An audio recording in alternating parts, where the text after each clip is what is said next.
उपस्थित मेरे साथी अधिकारीगण, Shri Mahesh Kumar ji, SP Bhiwani, Shri Anil Kumar ji, DT magistrate Bhiwani, civil surgeon office से डॉक्टर जितेंद्र गुप्ता जी, एनडीआरएफ से अधिकारीगण, एनसीसी से एक्सपर्ट्स हैं, इसके अलावा जो वॉलेंटियर्स हैं, एनसीसी से वॉलेंटियर्स हैं भारी संख्या में, एनएसएस वॉलेंटियर्स हैं,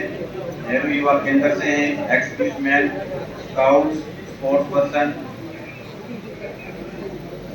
मीडिया से छायाकार और पत्रकारों को सबसे पहले तो मैं आप सभी का आज के इस ट्रेनिंग सेशन में जिला प्रशासन की तरफ से स्वागत करता हूं और सबसे पहले आप सभी को बधाई देता हूं कि हमने उम्मीद नहीं की थी कि इतनी भारी संख्या में जो वॉलेंटियर्स हैं वो आएंगे और वॉलेंटियर्स में इतना जोश होगा। तो इस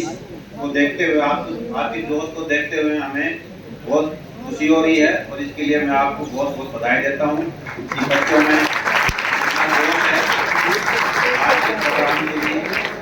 एक तरह से एक दिन का नोटिस ही था। कल ही हमने प्लानिंग की थी और रजिस्ट्रेशन करवाया था और आप लोगों को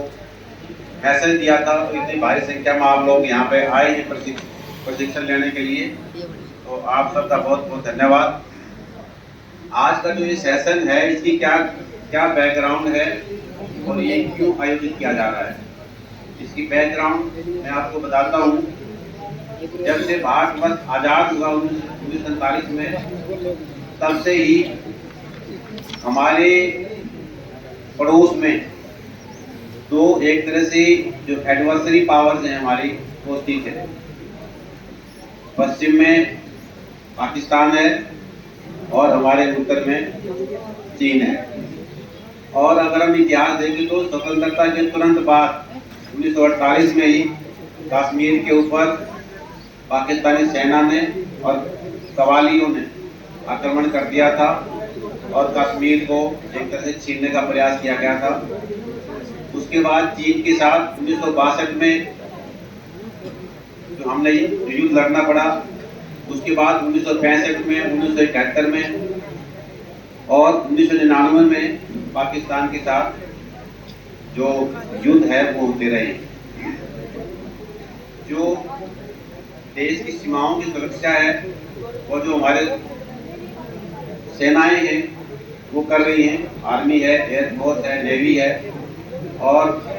जो पैरामिलिट्री फोर्सेज है वो कर रहे हैं। लेकिन जो देश के अंदर जो सुरक्षा है, नागरिक सुरक्षा है, वो भी अपने आप में एक बहुत बड़ा बिंदु है। क्योंकि कोई बाहरी आक्रमण हो जाए या कोई आपदा आ जाए, आपदा है चाहे प्राकृतिक आपदा है चाहे मानव निर्मित आपदा है, तो उसमें जो सेनाएं हैं वो तो हमारी सीमाओं की सुरक्षा कर रही है, लेकिन देश के अंदर जो आंतरिक सुरक्षा है वो जो नागरिक हैं उनकी जिम्मेदारी हो जाती है। इसलिए जो सिविल डिफेंस है, जो नागरिक सुरक्षा है, इसका जो शुरुआत है वो क्योंकि जो हमारे आसपास माहौल है, जैसे हालात हैं, उसको देखते हुए सिविल डिफेंस या नागरिक जो सुरक्षा है ये सोचा गया और इसके बारे में समय समय पर वो ट्रेनिंग दी जाती है। तो आज हमने जो युवा हैं, एनसीसी के हैं, एनएसएस के हैं, एनवाईके के हैं, एक्स-सर्विस मैन हैं, जो हमारे समाज का अहम हिस्सा है, उनको एक तरह से जागरूक करने के लिए आज का हमने ट्रेनिंग सेंटर, ये जो ट्रेनिंग सेशन ये रखा हुआ है कि अगर ऐसे कोई हालात बन जाते हैं तो हमें अपनी सुरक्षा कैसे करनी है, सुरक्षित रखना है। तो नागरिक सुरक्षा का मतलब ये है कि अगर कोई आपदा आ जाती है तो जो लॉस ऑफ लाइफ है वो मिनिमम हो, प्रॉपर्टी का लॉस है वो मिनिमम हो और जो भी आपदा आई है उससे जो समाज है, लोग कितनी जल्दी और कैसे उभरे, इसकी ट्रेनिंग के लिए आज हमने जो सेशन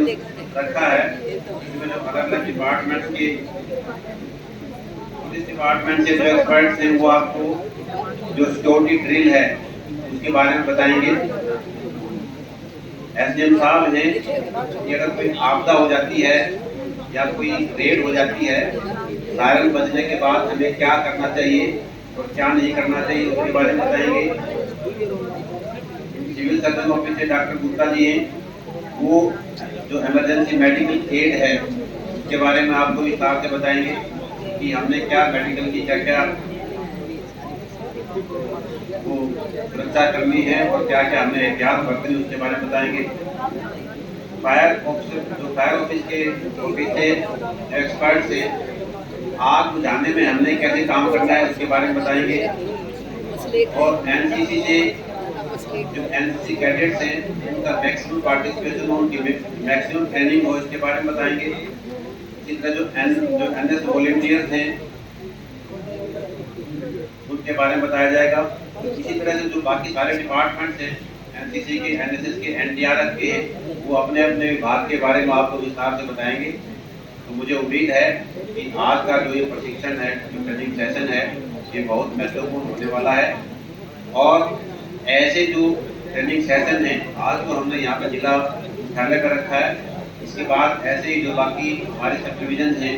तो शाम है, जो आरू है और सिवानी है, वहाँ पे भी हमने ऐसे जो प्रशिक्षण हैं सेशन वो रखे जाएंगे ताकि हर एक सब डिवीजन में हमारे पास शिक्षित और ट्रेन युवा हों। अगर किसी तरह की कोई आपदा आ जाती है तो उससे हम निपट सकें और जो हमारा समाज है वो सुरक्षित रहे। इस उम्मीद के साथ आप सबका मैं एक बार फिर बहुत बहुत धन्यवाद करता हूँ और आपको बहुत बहुत शुभकामनाएं देता हूँ और आपसे निवेदन करता हूँ कि जितना भी ये 2-3 घंटे का